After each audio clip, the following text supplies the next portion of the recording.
Hello दोस्तों, आपका बहुत बहुत स्वागत है हमारे यूट्यूब चैनल अंग्रेजी एकेडमी में। दोस्तों, आज का जो हमारा सेशन है बहुत इम्पोर्टेंट है। 2009 का जो आरटी एक्ट है, उसमें निःशुल्क जो शिक्षा है उसके बारे में जो महत्वपूर्ण बिंदु हैं उनका हम डिस्कशन करेंगे।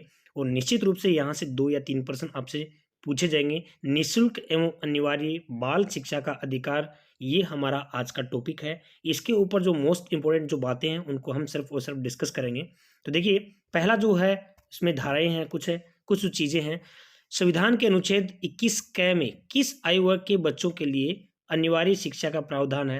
तो आपको विशेष ध्यान ये रखना है कि जो छोटी क्लासेज हैं, प्राइमरी जो हमारी शिक्षा है, 8वीं तक की जितनी शिक्षा है, ठीक है, यानी कि 6 से 14 वर्ष तक के जो भी बच्चे हैं उनको निःशुल्क शिक्षा और अनिवार्य शिक्षा वाला जो भी आपको प्रावधान किया गया है, वो एक तो आपको अनुच्छेद 21 का ये ध्यान रखना है। और निःशुल्क जो शिक्षा है वो 6 से 14 वर्ष तक के बच्चों की है, और एक कक्षा 1 से 8वीं तक जो निःशुल्क शिक्षा है वो है, ये थोड़ा ध्यान रखना है।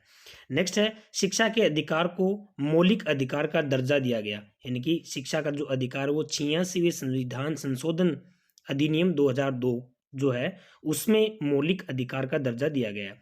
निःशुल्क अनिवार्य बाल शिक्षा अधिकार अधिनियम 2009 कक्षाओं के लिए लागू किया गया है। तो किन कक्षाओं के लिए? कक्षा 1 से 8 तक के लिए।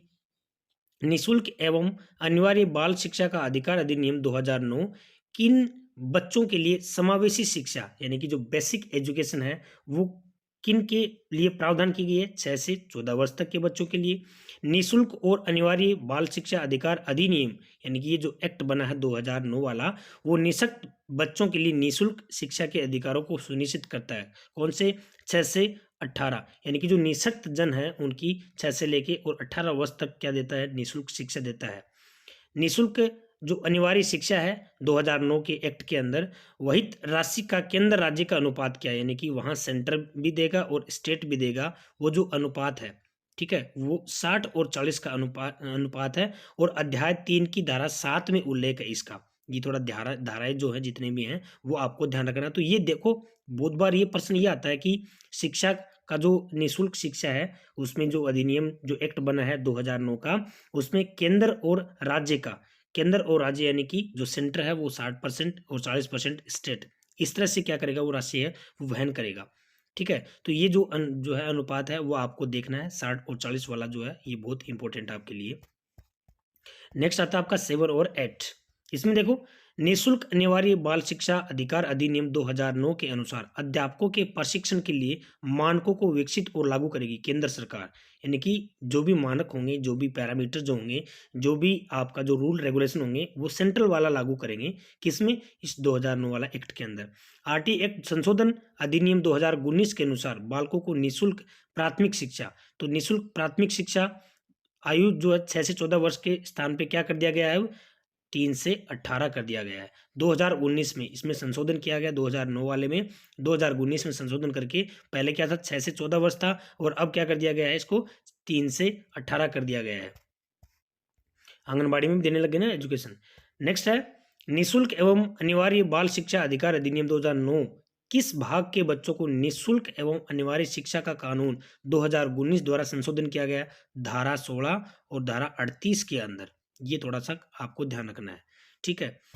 शिक्षा के अधिकार को लागू करने वाला, यानी कि अनिवार्य शिक्षा को लागू करने वाला भारत का कौन सा देश है? 135 देश है, 135वां जो लागू करने वाला भारत देश है, वो कौन सा देश है? 135वां देश है। ये सेंटर की तरफ से हुआ है कि भाई एजुकेशन जो है वो क्या होनी चाहिए? कंपलसरी होनी चाहिए, फ्री होनी चाहिए, कक्षा 8 तक की, 6 से 18 तक की, इस तरह से इनको दे रखा है। तो यहाँ पे 135वां जो है देश है हमारा। नेक्स्ट आपका आता है, निःशुल्क एवं अनिवार्य बाल शिक्षा अधिकार अधिनियम 2009 राज्यसभा में कब पारित किया गया? तो 20 जुलाई 2009 को ये बिल पास किया गया। और निःशुल्क अनिवार्य जो है एक्ट 2009 है वो लोकसभा में 4 अगस्त 2009 को किया गया। और इसके अंदर राष्ट्रपति द्वारा अनुमोदित 26 अगस्त 2009 को प्रतिभा पाटिल जब थी ना, उनके द्वारा किया गया। और 2009 की अधिसूचना कब जारी की गई? 26 अगस्त 2009 को। एक्ट जो था हमारा 2009 वाला, आपको ये वाला 5वां पॉइंट विशेष ध्यान रखना है। 2009 निःशुल्क एवं अनिवार्य बाल शिक्षा का अधिकार अधिनियम 2009 ये भारत में कब प्रभावी हुआ? ये 1 अप्रैल 2010 में, ये बहुत इंपॉर्टेंट है आपके अकॉर्डिंग। 2009 राजस्थान में 1 अप्रैल 2011, ये वाला एक्ट है 2009। ये भारत में 1 अप्रैल 2010 और राजस्थान में ये कब लागू हुआ, 1 अप्रैल 2011 को। ये 2 पॉइंट हैं, वो आपको बहुत इंपॉर्टेंट पॉइंट है।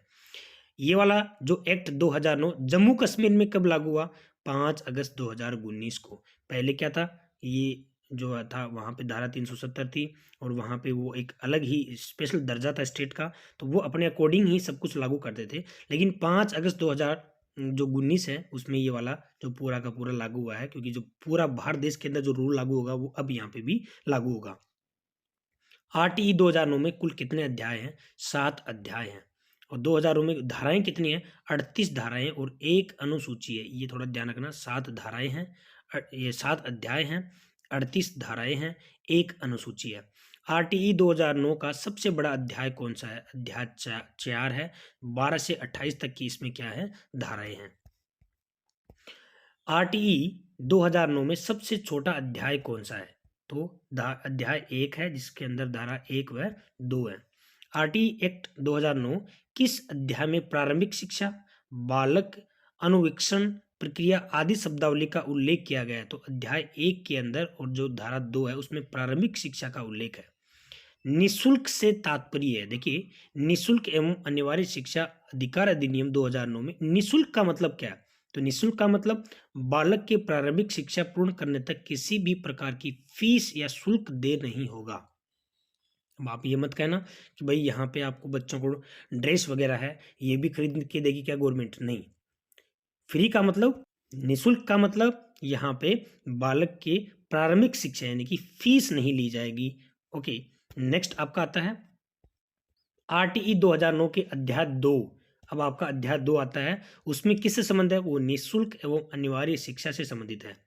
निशुल्क एवं अनिवार्य शिक्षा का अधिकार अधिनियम 2009 में अनिवार्य शब्द का अर्थ है उचित सरकारें 6 से 14 वर्ष तक के बालकों के दाखिले, उपस्थिति और शिक्षा की पूर्णता को सुनिश्चित करेंगे। ये कंपल्सन होगा वहाँ पे कि बच्चों ने एडमिशन लिया कि नहीं है। अब हर बार गवर्नमेंट क्या करती है, चेक करती है कि कोई ड्रॉप आउट तो बच्चा नहीं है, कोई स्कूल तो नहीं छोड़ दिया है, कहीं शिक्षा से वंचित तो नहीं रह गया। ये हर साल क्या करती है, ये सुनिश्चित करती है, तो ये आपको ध्यान रखना है। निःशुल्क एवं अनिवार्य बाल शिक्षा अधिकार अधिनियम 2009 में प्रारंभिक शिक्षा से क्या तात्पर्य है, तो आप जानते हो एलिमेंट्री एजुकेशन कहाँ तक होती है, 8वीं तक जो होता है वहाँ पे आपका एलिमेंट्री एजुकेशन होती है। उसके बाद में तो क्या आ गया, सेकेंडरी एजुकेशन आ गया। तो कक्षा 1 से लेके 8वीं तक को ये प्रारंभिक शिक्षा से तात्पर्य है। प्रारंभिक और माध्यमिक 2 डिपार्टमेंट होते हैं, कौन से, प्रारंभिक और माध्यमिक। तो प्रारंभिक में क्या आ गई, मिडिल जो है वो सारी 8वीं तक की स्कूलें हैं, वो जो मिडिल स्कूल हम इनको बोलेंगे, ये प्रारंभिक एजुकेशन होती है जो कक्षा 1 से 8 तक होती है। आरटीई 2009 मदरसों, वैदिक पाठशालाओं, धार्मिक प्रशिक्षण देने वाले विद्यालयों में लागू नहीं होगा। ये जो आरटी एक्ट है वो मदरसों में या जो भी धार्मिक शिक्षा जो दी जाती है वहाँ पे लागू नहीं होगा। तो ये आपको कहीं पे भी ऑप्शन में दे के पूछ सकते हैं कि आरटीई 2009 है वो नियम में से कौन सा जो कथन है वो सत्य है या फिर असत्य है, ये वाला आपको ध्यान रखना है। आरटीई 2009 के किस अध्याय में माता पिता संरक्षण के दायित्वों का उल्लेख किया गया है, अध्याय 3 में। आरटीई 2009 के किस अध्याय में विद्यालयों व शिक्षकों के दायित्वों का उल्लेख, तो शिक्षकों के जो भी दायित्व हैं, उनकी जो ड्यूटीज हैं वो अध्याय 4 में है। कौन सा अध्याय प्रारंभिक शिक्षा के पाठ्यक्रम और उनको पूरा करने के लिए संबंध में प्रावधान है, अध्याय 5 में। आरटी एक्ट 2009 कौन सा अध्याय बालकों के अधिकारों का प्रावधान करता है भाई, अध्याय 6। 2009 का अध्याय 4 उपबंध करता है कि विद्यालय व शिक्षकों के दायित्व है। ये आपको आरटी एक्ट के अंदर ये जो अध्याय हैं ये आपको याद करके रखने हैं।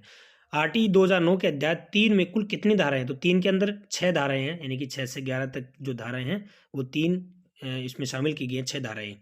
आरटीई 2009 के अध्याय 4 में कुल कितनी धाराओं को शामिल किया गया है, 17 धाराओं को, यानी कि 12 से 28 तक। यदि किसी बालक की आयु 10 वर्ष है, आरटी एक्ट 2009 की किस धारा के प्रावधान के अनुसार पुनः कक्षा 5 में बैठाया जा सकता है, तो धारा 4 में। आरटी 2009 की धारा के अनुसार बालक को आयु वर्ग के आधार पर शिक्षा की मुख्य धारा से जोड़ा जाएगा, धारा 4 में है, ये ध्यान रखना। आरटीई 2009 की किस धारा में ये प्रावधान किया गया है कि प्रत्येक 1 किलोमीटर से 1.5 किलोमीटर के दायरे में प्राथमिक विद्यालय तथा 2-2.5 किलोमीटर के दायरे में उच्च प्राथमिक विद्यालय खोला जाएगा? तो धारा 6 में। और ये वाला लागू है। निश्चित रूप से आप देखोगे कि 1 किलोमीटर 1.5 किलोमीटर के दायरे में आपको प्राथमिक विद्यालय मिल जाएगा और 2 या 2.5 किलोमीटर के आपको उच्च प्राथमिक विद्यालय निश्चित रूप से मिलेगा। आरटीई 2009 की किस धारा में केंद्र व राज्य की वित्तीय अनुपात अन्य दायित्वों को बताया गया है? धारा 7 में। आरटीई 2009 की धारा 10 में क्या उपबंध है? कोई भी माता पिता अभिभावक अपने 6 से 14 वर्ष के बच्चों को प्राथमिक शिक्षा प्राप्त करने हेतु प्रेरित करे। ये चीज भी आपकी अकॉर्डिंग एग्जाम के अकॉर्डिंग मोस्ट है। नेक्स्ट आता है आपका आरटीई 2009 की किस धारा में ये उपबंध किया गया है कि किसी निजी विद्यालय में बालक को प्रवेश देते समय किसी भी प्रकार का शिक्षण शुल्क एवं प्रवेश शुल्क नहीं लिया जाएगा? तो धारा 13 में। देखो, निजी विद्यालय में भी क्या होता है, उनका आपका वो होता है, वो फ्री में एजुकेशन मिलती है। जो निःशुल्क पाठ्य उसमें आता है आरटीई, जो फ्री एजुकेशन वाला जो होता है उसमें। आरटीई 2009 की किस धारा में बालक के विद्यालय में प्रवेश के समय आयु संबंधित दस्तावेज के संबंध में प्रतिबंध प्रावधान किया गया है? धारा 14 में। जो धारा 17 है वो क्या प्रावधान करती है? बालक का किसी भी प्रकार से शारीरिक मानसिक शोषण नहीं, यानी कि आपको बच्चे को दंड नहीं देना है। गवर्नमेंट स्कूल में हो चाहे प्राइवेट स्कूल में हो, बच्चे का मानसिक और शारीरिक शोषण नहीं करना है। ये धारा 17 है वो बताती है और ये वेरी इंपॉर्टेंट है क्योंकि ये वाला चीज है, इस पे फोकस है। विद्यालय में स्थापित करने संबंधी मान्यता प्रमाण पत्र के बारे में ये वाला धारा 18 में है। किसी भी विद्यालय की मान्यता रद्द करने के संबंध में प्रावधान धारा 19 में है। विद्यालय प्रबंध समिति जिसको हम बोलते हैं एसएमसी, जो आपके उसमें है, जो आपके सिलेबस में है एसएमसी जिसको हम बोलेंगे, जो विद्यालय प्रबंध समिति होती है वो धारा 21 में। तो ये भी आपको थोड़ा सा अच्छे से ध्यान करके रखना है। विद्यालय विकास योजना संस्थागत नियोजन जिसके बारे में, इसका प्रावधान धारा 22 में है। विद्यालय विकास योजना जिसमें आपसे कोई फंड लेते हैं ना बच्चों से, जैसे कि जो बड़ी क्लासें होती हैं उनमें से विकास फंड जिसको आपने लिया है वो उसमें वो धारा 22 में आता है। 23 प्रावधान करती है शिक्षक की योग्यता व अयोग्यता के संबंध में, और 24 जो है वो शिक्षकों के दायित्व के बारे में। ठीक है। 9 जो है एक्ट जो 9 है, जो अधिसूचना के बाद संविधान के कौन से अनुच्छेद प्रभावित हुए हैं? अनुच्छेद 21, ये आपका 25 से 50 इसमें धाराएं हैं, वो वाला ये आपको ध्यान रखना है। आरटीई 2009 की किस धारा में छात्र शिक्षक का अनुपात उल्लेख किया गया है? तो छात्र और शिक्षक, ये भी आपको ध्यान रखना है कि छात्र जो है वो शिक्षक है, उनका अनुपात क्या होना चाहिए। वो कौन सी धारा में है? ये धारा 25 में। और छात्र संख्या अगर 200 से अधिक है तो वहाँ 40+1 का अनुपात रहेगा। प्राथमिक विद्यालय में कितने छात्रों की संख्या पर एक प्रधानाध्यापक की नियुक्ति होती है? 150 से ऊपर, वहां आपको एक प्रधानाध्यापक मिलेगा। आरटीई 2009 की किस धारा में यह प्रावधान किया गया है कि किसी भी विद्यालय में 10% से अधिक शिक्षकों के पद खाली नहीं होने चाहिए? धारा 26 में। इसी वजह से तो हर साल टीचर्स की भर्ती होती है और खूब सारे टीचर्स लिए हैं गवर्नमेंट ने, वो किसके अकॉर्डिंग? इस एक्ट के अकॉर्डिंग। और ये प्रावधान किसका है? सेंटर से ये वाली चीजें हैं, रूल रेगुलेशन बने हैं तो वो फॉलो करने ही पड़ेंगे। अध्यापकों को गैर शैक्षणिक कार्यों से मुक्ति, वो धारा 27 है। यानी कि जनगणना, निर्वाचन और राष्ट्रीय आपदा के अलावा जो भी कार्य होते हैं वो गैर शैक्षणिक कार्यों से होंगे। जैसे कि मान लीजिए कोई भी शिक्षा के अलावा कोई भी पंचायत में लगा दिया उसको, या फिर कहीं और भी लगा दिया। पढ़ाई के अलावा जो गैर शैक्षणिक कार्य हैं उनमें टीचर्स को नहीं लगा सकते। और वो धारा कौन सी में है? धारा 27 में है। ये वेरी वेरी इंपॉर्टेंट है, आपको ध्यान रखना है।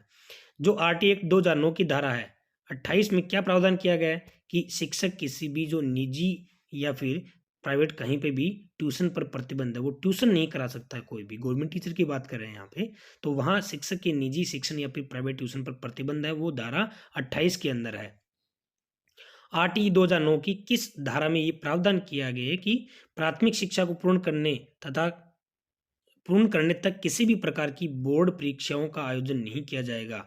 धारा 30 में है ये। यानी कि बच्चे जो हैं प्राथमिक शिक्षा करेंगे ना तब तक कोई भी वो बोर्ड परीक्षा नहीं देंगे। प्राथमिक शिक्षा का मतलब होता है कक्षा 1 से 5 तक की। आरटीई 2009 की किस धारा में बाल अधिकार के हनन के संबंध में? तो आरटीई दो धारा 31 है ना, बाल अधिकार के हनन, ये भी ध्यान रखना, वेरी इंपॉर्टेंट है ये भी आपके एग्जाम के लिए। आरटीई 2009 की धारा में केंद्र स्तर पर एक केंद्रीय सलाहकार परिषद का गठन करने के संबंध में प्रावधान किया गया है, धारा 33 में। और यहाँ पे जो धारा 34 है वो क्या कहती है, राज्य स्तर पर वो क्या है, केंद्रीय सलाहकार, ये राज्य स्तर पर एक राज्य सलाहकार परिषद का गठन, यानी कि आपकी जो एक एजुकेशन की जो संस्था होगी वो राज्य सलाहकार परिषद है, वो उसकी जो उल्लेख है वो धारा 34 में है और ये वाली धारा 33 में है। ये भी आपको धाराएं अच्छे से याद करके रखना है।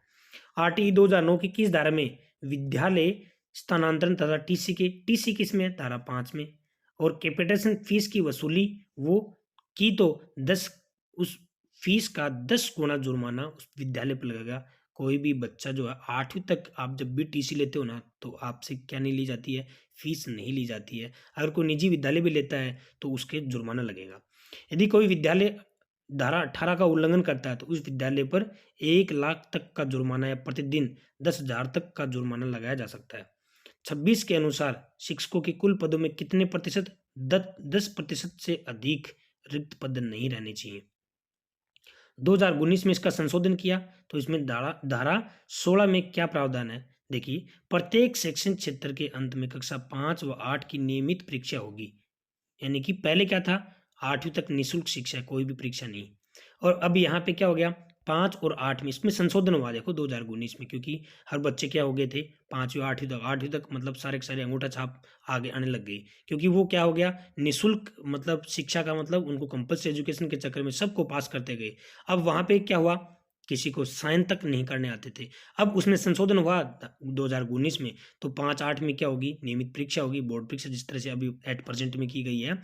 तो वहाँ पे वापस बच्चे को फेल करने की हो सकती है, उसमें फेल किया जा सकता है और वह 2 माह के अंदर वापस पुनः परीक्षा होती है और ये वास्तव में होता है ऐसा। आगे निःशुल्क एवं अनिवार्य शिक्षा जो संशोधन बना था 2019 में, उसमें धारा 16 में क्या प्रावधान है, तो वही है इसमें, ये वाला जो पॉइंट हमने रिपीट कर दिया। 6 में क्या कह रहा है इसमें कि कमजोर वर्ग के बालक से क्या तात्पर्य है कि ऐसे विभाग के बालक या फिर सरकार द्वारा निर्धारित न्यूनतम सीमा वार्षिक समय की सीमा से नीचे, यानी कि जो बच्चे जो हैं आर्थिक रूप से कमजोर वर्ग के बच्चे हैं ना उनको उनकी बात कर रहे हैं। 2009 में क्या किया गया है, जो संशोधन हुआ उसमें कि जो कक्ष जो है आयु के अनुसार अधिक समझाती हो गए हैं। ओके, वर्तमान में निःशक्त बच्चों की शिक्षा के लिए शब्द का प्रयोग किया गया विशेष शिक्षा। जो निःशक्त जो होते हैं CWS जिसको हम बोलते हैं, वो विशेष शिक्षा जो है उससे रिलेटेड है। 2009 में जो संशोधन किया 2019 में के अनुसार एक बच्चे को प्राथमिक शिक्षा पूर्ण होने तक किसी भी कक्षा में पीछे ले जाने का निर्णय लेने तो सक्षम है, यानी कि वो उस परिषद के थ्रू, राज्य सलाहकार परिषद के थ्रू ही वो वापस कक्षा में, बच्चा जैसे कि मान लीजिए कुछ नहीं आ रहा, वो तीसरी में हो गया और वो कहेगी उसको क्या करो, पहले में करो, ठीक है, तो वो राज्य सलाहकार जो परिषद है उसकी सलाह पे ही वही सक्षम है कि वही उसके अकॉर्डिंग वो क्या कर सकती है, रिकमेंड कर सकती है। कोई भी विद्यार्थी जो है 9 वर्ष है, उसकी उम्र धारा 4 के अनुसार किस कक्षा में प्रवेश दिया जाएगा, यानी कक्षा 4 में। यानी कि आपको एज के आधार पे भी आप क्या कर सकते हो, बच्चे का एडमिशन कर सकते हो कि इसकी उम्र इतनी है तो इसको इस क्लास में क्या कर दो, एडमिशन कर दो। तो ये भी एक इंपॉर्टेंट फैक्ट है आपके इसके अंदर। अब देखिए ये नॉर्मली क्या है, धाराएं हैं निःशुल्क जो बना है इसमें एक्ट 2009 और एक्ट 2011 है, उसमें क्या बना है, निःशुल्क एवं अनिवार्य शिक्षा अधिकार जो अध्याय 2 में है, इसमें विद्यालय प्रबंध समिति है, ठीक है, सरकार और माता पिता के दायित्व 3 में है, इसमें निःशुल्क एवं अनिवार्य शिक्षा का अधिकार है। तो ये वाला जो है आप थोड़ा सा देख लेना, इसमें दोनों के अंदर क्या है, थोड़ा डिफरेंस है, इसमें एक्ट कौन सा है, उसमें एक्ट कौन सा है, ठीक है। ये एक नॉर्मल थे, इसमें से 2 या 3 आई होप कि आपसे क्वेश्चन पूछे जा सकते हैं। Thanks for watching it.